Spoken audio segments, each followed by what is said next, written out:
Hello बच्चों, welcome to मैथी जी। ये हमारा सेट्स का लेक्चर नंबर 2।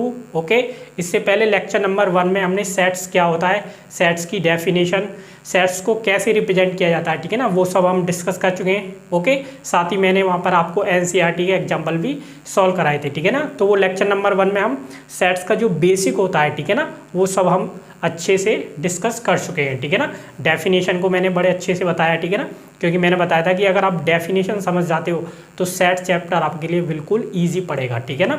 और उसके अलावा मैंने एक लेक्चर में मैंने आपको एक्सरसाइज 1.1 का कंप्लीट सॉल्यूशन दिया हुआ है, ठीक है ना। तो ये दोनों वीडियो लेक्चर आप जरूर देखें, ठीक है ना, उनके लिंक डिस्क्रिप्शन में नीचे दिए हुए हैं, ठीक है ना। इसके अलावा इस लेक्चर में हम क्या डिस्कस करने वाले हैं, ठीक है ना। इस लेक्चर में हम डिस्कस करेंगे बच्चों टाइप ऑफ सेट्स, ठीक है ना, सेट्स का क्लासिफिकेशन हम देखने वाले हैं, ठीक है ना। जो भी टाइप होते हैं सेट्स के उन सभी को मैं आपको बताऊंगा, ठीक है ना। तो ये जो थ्योरी है, ठीक है ना, वो सब हम इस लेक्चर में डिस्कस करने वाले हैं, ठीक है ना। साथ ही मैं आपको एनसीईआरटी के इंपॉर्टेंट एग्जाम्पल भी सॉल्व कराऊंगा, ठीक है ना। तो बच्चों फर्स्ट डिस्कस करते हैं टाइप ऑफ सेट्स, ठीक है ना। टाइप ऑफ सेट्स क्या होते हैं, ओके। तो देखो ये लिखे हुए हैं, ठीक है ना, जो भी टाइप होते हैं मैं आपको इनको बताऊंगा, ठीक है ना, इनकी डेफिनेशन आपको समझाऊंगा, ठीक है ना। उसके अलावा इसके बाद, ठीक है ना, मैं आपको इनके एग्जाम्पल बताऊंगा, ठीक है ना, एनसीईआरटी के एग्जाम्पल भी इनके बेस्ड सॉल्व कराऊंगा, ठीक है ना। पहले हम इनकी डेफिनेशन देखेंगे, ठीक है ना। तो बच्चों पहले मैं आपको बता देता हूँ कि ये जो टाइप ऑफ सेट्स यानी क्लासिफिकेशन ऑफ सेट होता है वो कैसे किया जाता है, ठीक है ना। तो हमने पढ़ा था सेट में, ठीक है ना, सेट में एलिमेंट्स होते हैं। तो सेट्स में एलिमेंट कितने हैं, उसमें नंबर ऑफ एलिमेंट कितने हैं, ठीक है ना, इस बेस पर सेट के टाइप को डिस्कस किया जाता है, ठीक है ना, यानी सेट्स का क्लासिफिकेशन किया जाता है, ठीक है ना। तो वो सब हम देखने वाले हैं, ओके। तो देखो फर्स्ट टाइप ऑफ सेट में आता है इम्प्टी सेट, ठीक है ना। इम्प्टी सेट क्या होता है, ठीक है ना, मैंने बताया कि सेट में कितने एलिमेंट हैं उसके अकॉर्डिंग ये क्लासिफिकेशन होता है। तो आप थोड़ा सा वर्ड से लगा सकते हो, ठीक है ना, आइडिया। तो इम्प्टी सेट क्या होता है, a set which does not have any element is empty और नल सेट, ठीक है ना। ऐसा सेट जिसमें कोई भी एलिमेंट ना लिखा हुआ हो, ठीक है ना, जिसमें कोई भी एलिमेंट ना आए, तो ऐसे सेट को हम बोलते हैं इम्प्टी सेट बोलते हैं, या फिर इसका दूसरा नाम होता है बच्चों नल सेट, ठीक है ना। यानी आपको कुछ इस तरह से मिलेगा बस, ठीक है ना, एक सेट को लिख देंगे हम और इसमें कोई एलिमेंट नहीं आएगा, ठीक है ना। वो सब एग्जाम्पल हम आगे देखेंगे, ठीक है ना, उनको मैं आपको सॉल्व कराऊंगा, ठीक है ना। तो ये होती है इम्प्टी सेट की डेफिनेशन। सेकंड डेफिनेशन होती है सिंगलटन सेट क्या होता है, ठीक है ना।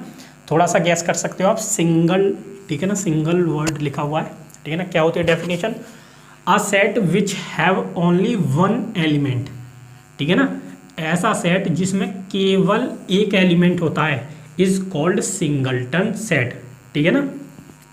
तो आप देखोगे अपना सेट उसमें केवल एक एलिमेंट आ रहा है, तो ऐसे सेट को हम बोलते हैं सिंगलटन सेट, ठीक है ना। नेक्स्ट होता है फाइनाइट सेट, ठीक है ना। देखो सिंपल है इनका क्लासिफिकेशन, आप इनके वर्ड पढ़ोगे ना, ठीक है ना, वर्ड इनसे ही आप डेफिनेशन आसानी से बना दोगे। देखो फाइनाइट सेट, ठीक है ना, तो a set which have finite element, जिसमें क्या हो, फाइनाइट एलिमेंट हो। फाइनाइट एलिमेंट आप जानते हो जिनको हम काउंट कर सकते हैं, ठीक है ना, जिनको हम काउंट कर सकते हैं वो फाइनाइट एलिमेंट होंगे, ठीक है ना, या फाइनाइट नंबर होंगे, ठीक है ना। अगर किसी सेट में फाइनाइट एलिमेंट होते हैं तो उसको कहते हैं हम फाइनाइट सेट बोलते हैं, ठीक है ना, सिंपल है बिल्कुल। ठीक है ना, फोर्थ टाइप होता है इनफानाइट सेट, ठीक है ना, इसके नाम से इसकी डेफिनेशन बनी हुई है, ठीक है ना। A set which have infinite element, ऐसा सेट जिसमें इनफानाइट एलिमेंट हो। इनफानाइट एलिमेंट का मतलब बच्चों जिन्हें हम काउंट नहीं कर सकते, ठीक है ना, ऐसे एलिमेंट हो अगर उस सेट में, तो उसको बोलते हैं हम इनफानाइट सेट, ठीक है ना। तो ये होते हैं, ठीक है ना, पर्टिकुलर टाइप ऑफ सेट, ठीक है ना। ये टाइप ऑफ सेट में नहीं आती है, ठीक है ना, ये वाली जो 5वीं डेफिनेशन है ये अलग है, ठीक है ना। बेसिकली ये 4 टाइप ऑफ सेट होते हैं, ठीक है ना। ये 5th डेफिनेशन है इक्वल सेट क्या होते हैं, ठीक है ना, इक्वल सेट, ठीक है ना। तो 2 सेट है आपके पास, 2 सेट हो सकते हैं, ठीक है ना। तो उनको इक्वल कब कहेंगे, उनको इक्वल जब बोलेंगे, ठीक है ना, जब उनमें नंबर ऑफ एलिमेंट और एग्जैक्टली सेम एलिमेंट हो, ठीक है ना। यानी कि आपके जो सेट 1 में जो एलिमेंट है जितने भी हैं वही आपके दूसरे सेट में हो, तो ऐसे सेट बोलते हैं हम इक्वल सेट, ठीक है ना। Two set are equal if they have exactly same element. वही है मतलब कि जो फर्स्ट सेट में जो भी एलिमेंट हैं, जितने भी हैं उतने ही और वैसे ही सेकंड सेट में होनी चाहिए। तो ऐसे सेट क्या कहलाएंगे, इक्वल सेट, ठीक है ना। तो ये होता है टाइप ऑफ सेट, ठीक है ना। ये थोड़ी सी अलग डेफिनेशन होती है, ये आपके एनसीईआरटी में है तो मैंने आपको बता दी, ठीक है ना। अब इन सभी डेफिनेशनों के मैं आपको देता हूँ एग्जांपल, ठीक है ना। उससे आपको सारी क्लियरिटी आ जाएगी, ठीक है ना। अगर आपका डाउट भी होगा तो अच्छे से वो आपको समझ आएगा, ठीक है ना। तो वहाँ भी ये सारी डेफिनेशन रिकॉल होंगी एग्जाम्पल में, तो आपको टू टाइम आप इनको पढ़ लोगे, ठीक है ना। यानी आपको अच्छे से ये मेमोरेबल हो जाएंगे, ठीक है ना। तो बच्चों इन सभी के एग्जांपल देखते हैं, ठीक है ना। एनसीईआरटी के एग्जांपल दूंगा मैं आपको, ठीक है ना, कुछ अपनी तरफ से दूंगा, ओके। तो बच्चों हमने जो टाइप ऑफ सेट्स की जो डेफिनेशन देखी है, ठीक है ना, उन सभी के मैं आपको एग्जांपल देता हूँ, ठीक है ना। उनको कैसे रिप्रेजेंट किया जाता है वो सब मैं आपको बताऊँगा, ठीक है ना। तो एग्जाम्पल डिस्कस करते हैं, ठीक है ना। तो देखो फर्स्ट डेफिनेशन हमने बच्चों कौन सी पढ़ी थी, फर्स्ट डेफिनेशन हमने पढ़ी थी कि इम्प्टी सेट क्या होता है, ठीक है ना। तो फर्स्ट डेफिनेशन हमने पढ़ी थी इम्प्टी सेट क्या होता है, ठीक है ना। तो इम्प्टी सेट मैंने आपको बताया था कि जिसमें कोई भी एलिमेंट ना हो, ऐसा सेट क्या होता है, इम्प्टी सेट होता है। तो इसका एग्जांपल देखो, अगर मैं आपको एक सेट देता हूं, ठीक है ना, ओके। अगर मैं आपसे कहता हूं एक्स सच दैट, एक्स कैसा, ठीक है ना। आप जानते हो सेट बिल्डर फॉर्म है, हम सब डिस्कस कर चुके हैं कि एक्स आपका 1 से तो बड़ा है, ठीक है ना, लेकिन 2 से छोटा है। ये आप जानते हो सिंपल, इसका मतलब है एक्स 1 से बड़ा है और 2 से छोटा है, ठीक है ना। लेकिन एक्स क्या है, x is a natural number,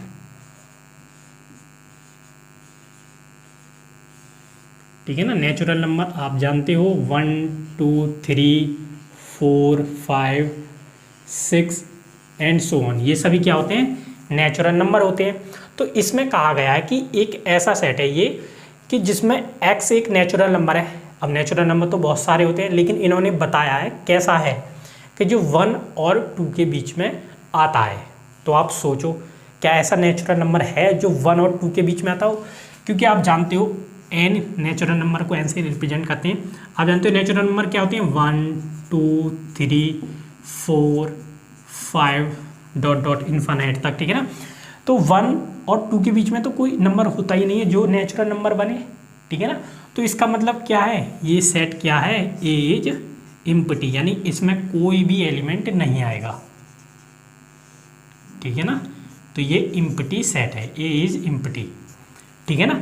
तो ए इज इम्प्टी सेट है। अब मैं आपको बताता हूँ कि इम्प्टी सेट का रिप्रेजेंटेशन कैसे किया जाता है, ठीक है ना। अगर आपको ये नहीं लिखना हो तो खाली आप क्या लिख सकते हो, set A is equal to, ठीक है ना, जो आपका सेट लिखने का जो सिंबल होता है केवल इसको लिख दो, ठीक है ना। या फिर ये बनाओ, ठीक है ना, और इसको कट कर दो, ठीक है ना, इसको बोलते हैं फाई।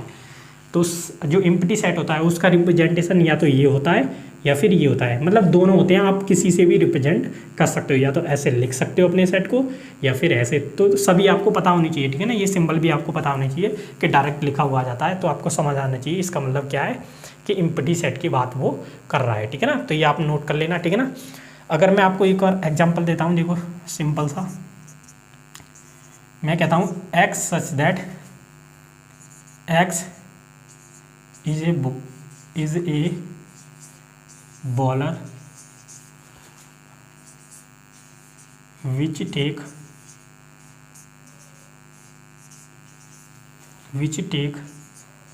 6 wicket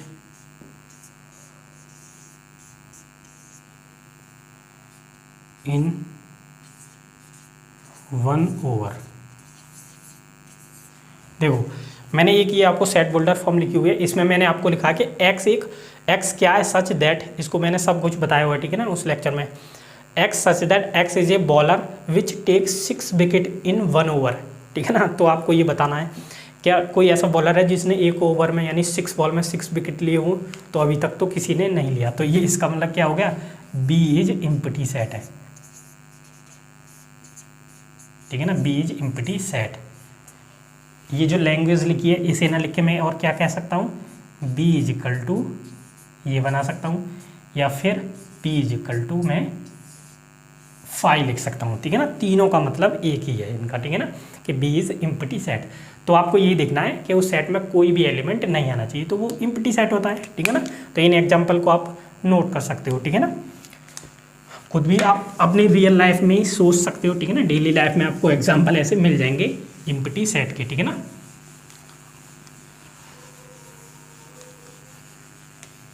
ओके, अब बताता हूँ मैं बच्चों नेक्स्ट, ठीक है ना। तो नेक्स्ट डेफिनेशन हमने जो पढ़ी थी वो थी सिंगलटन सेट। सिंगलटन सेट मैंने बताया था कि ऐसा सेट जिसमें केवल एक एलिमेंट आता हो, तो ऐसे सेट को हम क्या कहते हैं बच्चों, सिंगलटन सेट। तो एग्जांपल मैं आपको देता हूँ, ठीक है ना। मैं एक सेट लिखता हूँ ए, ठीक है ना, एक्स सच दैट, एक्स को मैं बताता हूँ कि एक्स क्या है, 1 से तो बड़ा है और 3 से छोटा है, ठीक है ना। लेकिन x है क्या, x इज नेचुरल नंबर। अब सोचो, देखो बिल्कुल ऐसा ही एग्जांपल बताया था, लेकिन इसमें थोड़ा सा डिफरेंस है। आपको सोचना है कि इसमें कितने नंबर आएंगे, ठीक है ना। तो ध्यान से पढ़ो कि x सच दैट, x क्या है, 1 और 3 के बीच में है, ठीक है ना। अब 1 और 3 के बीच में तो इनफाइनाइट नंबर होते हैं, ठीक है ना। तो बच्चों ध्यान रखना, कोई भी 2 नंबर लिख दो ना आप, तो उनके बीच में इनफाइनाइट नंबर होते हैं, ठीक है ना। आप काउंट नहीं कर सकते, इतने नंबर होते हैं। तो लेकिन इन्होंने बता दिया कि x जो है नेचुरल नंबर है, इन्होंने बता दिया ये नेचुरल नंबर है। तो आप जानते हो नेचुरल नंबर होते हैं 1 2 3 4 डॉट डॉट। तो 1 और 3 के बीच में कौन सा नेचुरल नंबर है, 2, केवल एक नेचुरल नंबर है। तो इसका मतलब क्या हुआ कि ए में केवल एक एलिमेंट आएगा और वो आएगा ओनली 2। अब जब 1 एलिमेंट है तो इसको क्या बोलते हैं बच्चों, हम सिंगलटन सेट।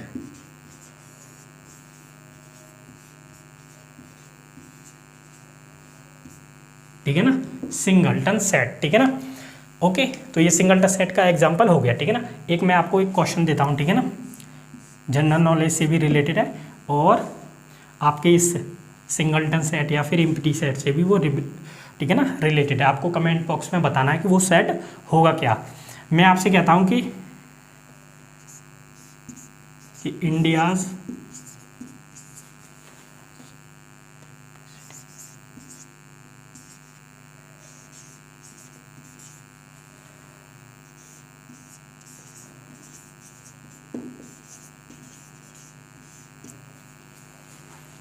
ठीक है ना। तो मैं आपसे कहता हूं कि सेट ऑफ, ठीक है ना, एग्जाम्पल है ये, आपको ये सॉल्व करना है कि set of India's woman president, ठीक है ना, इनका आपको सेट बताना है क्या होगा, एम्प्टी सेट होगा या फिर सिंगलटन सेट होगा, ठीक है ना। यानी कि जो इंडियन की हिस्ट्री में, इंडियन हिस्ट्री में जो हमारी वुमेन प्रेसिडेंट हुई थी वो कितनी थी, ठीक है ना। तो आपको बताना है क्या हुई थी या फिर कितनी हुई थी, ठीक है ना। उसके अकॉर्डिंग आपको आंसर देना है कि एम्प्टी सेट होगा या फिर वो क्या बनाएगा, सिंगलटन सेट होगा, ठीक है ना। तो इसको आप बता सकते हो, ठीक है ना। इसको देखना, अगर आपको नहीं पता तो ढूंढना कि हमारी अब तक कितनी वुमेन प्रेसिडेंट हुई हैं, ठीक है ना। तो जितनी हुई होंगी आप देख लेना कितने नंबर है या फिर हुई हैं या फिर नहीं, ठीक है ना। तो ये सिंगलटन सेट के एग्जांपल आप नोट कर सकते हो, ठीक है ना। ओके, अब चलते हैं नेक्स्ट पर, ठीक है ना।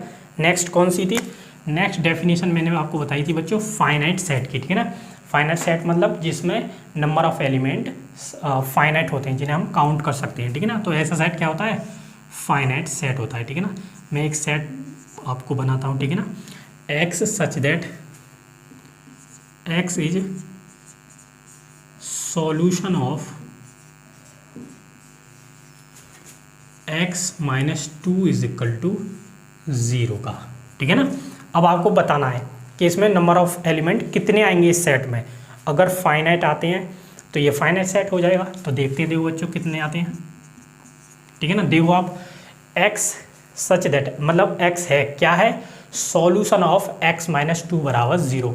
इस इक्वेशन का सॉल्यूशन है x। तो आपको देखने हैं कि इस इक्वेशन के कितने सॉल्यूशन आएंगे। तो आप जानते हो x माइनस 2 को सॉल्व करोगे तो केवल x इज इक्वल टू 2 एक ही सॉल्यूशन आएगा। सॉल्यूशन का मतलब ये होता है कि x की वैल्यू हम यहाँ पर क्या पुट करें कि जो हमारी लेफ्ट हैंड साइड है ये क्या हो जाए, 0 हो जाए, ठीक है ना। तो केवल 2 ऐसी वैल्यू होती है जो इसको सेटिस्फाई करेगी। तो हमारे सेट में क्या आएगा, केवल एक ही एलिमेंट आएगा। तो ये क्या हो गया, फाइनाइट हो गया, ठीक है ना, एक नंबर है तो उसको तो आप काउंट कर पा रहे हो, तो ये हमारा फाइनाइट सेट हो गया। अब आप सोच रहे होगे, अगर आप थोड़ा सोच पा रहे हो तो, कि ये सिंगलटन सेट भी होगा। यस, सिंगलटन सेट भी होगा, या फिर आपको इसको सिंगलटन सेट भी लिखना चाहिए, ठीक है ना। तो ये सिंगलटन सेट भी होगा। इसका मतलब क्या है कि जो जितने भी सिंगलटन सेट हैं, ठीक है ना, वे सारे सेट क्या हैं, फाइनाइट हैं। क्योंकि बच्चों सिंगलटन सेट है तो उसमें केवल एक एलिमेंट आएगा, और जब एक एलिमेंट है तो वो क्या है, फाइनाइट है।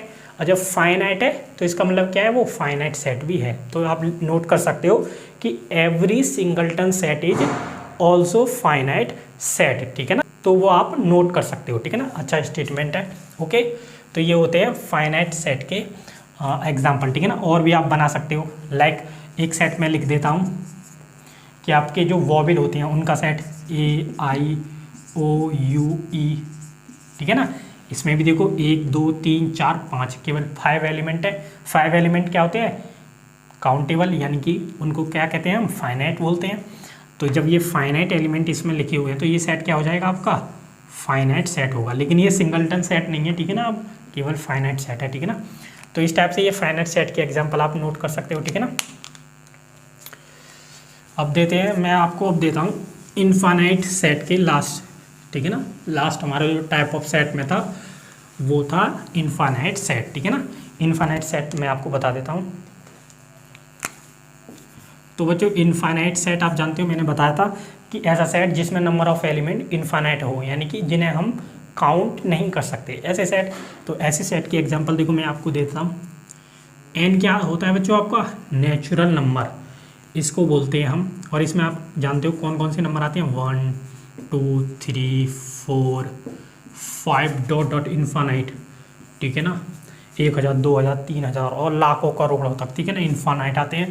तो ये होता है सेट ऑफ नेचुरल नंबर, ये एक इनफाइनाइट सेट का एग्जाम्पल होता है, ठीक है ना। इसी टाइप से अगर मैं आपको सेट ऑफ इंटीजर बताता हूँ, तो इंटीजर में आप जानते हो 0 आता है, 1 आता है, ठीक है ना, प्लस माइनस 1 आते हैं, plus minus 2 plus minus 3 dot dot, ठीक है ना।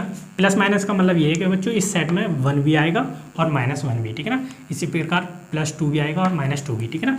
तो ये जो सेट लिखा हुआ है ये इंटीजर का सेट है, और ये कैसा सेट होता है, इनफाइनाइट होता है, ठीक है ना। तो इस टाइप से आप बहुत सारे सेट लिख सकते हो। सेट ऑफ रेशनल नंबर भी क्या होता है, सेट ऑफ रेशनल नंबर भी एक इनफाइनाइट सेट होता है। सेट ऑफ रियल नंबर भी, सेट ऑफ इरेशनल नंबर भी क्या होते हैं, ये सब infinite. Set of whole number भी क्या होता है, इनफाइनाइट सेट होता है, ठीक है ना। तो ये सारे एग्जांपल किसके हैं, इनफाइनाइट सेट के, ठीक है ना। इनको आप नोट कर सकते हो, ओके। तो बच्चों ये जो टाइप ऑफ सेट से हमारे इन सभी के एग्जाम्पल आपको मैंने बता दिए, ठीक है ना। और इक्वल सेट का मैं आपको दे देता हूँ एक एग्जाम्पल, ठीक है ना। मैं आपको 2 सेट लिखता हूँ, ठीक है ना। एक सेट में मैंने लिखा 1 2 3 4, ठीक है ना। एक सेट मैंने लिखा B = 2 1 3 4। मैंने बताया था इक्वल सेट कब होते हैं दोनों सेट, जब उनमें एग्जैक्टली सेम एलिमेंट हो। मतलब एक सेट में जो एलिमेंट हैं और जितने हैं उतने ही एलिमेंट और वही एलिमेंट उस दूसरे सेट में होने चाहिए। तो ऐसे सेट क्या होते हैं, इक्वल सेट होते हैं। तो आप देखो इसमें क्या क्या लिखा हुआ है, 1 लिखा हुआ है, 2 3 और 4, ओके। इस सेट में देखो 1 है, यस, 2 है, 3 है, 4 है। इसका मतलब क्या है, दोनों सेट ये इक्वल है, ठीक है ना। अगर आपने प्रीवियस लेक्चर नहीं देखा है, ठीक है ना, तो आप नहीं समझ पा रहे होगे कि यहाँ पर तो 1 लिखा हुआ है, यहाँ पर 2 लिखा हुआ है, फिर ये इक्वल क्यों हो गए, ठीक है ना। तो मैं यहाँ पर रिपीट कर देता हूँ कि सेट में हम एलिमेंटों को आगे पीछे लिख सकते हैं, ठीक है ना। ऑर्डर मैटर नहीं करता है, ठीक है ना। आप 1 को यहाँ पर लिख दो, 4 को 1 यहाँ पर लिख दो 1 की जगह, तब भी वो वही सेट रहेगा, ठीक है ना। तो इसमें ऑर्डर मैटर नहीं करता है एलिमेंटों का, ठीक है ना। आगे पीछे करके आप कहीं भी लिख सकते हो, ठीक है ना। तो इस टाइप से ये इक्वल सेट के एग्जांपल, ये इनफाइनाइट सेट के, इनको आप नोट कर सकते हो, ठीक है ना।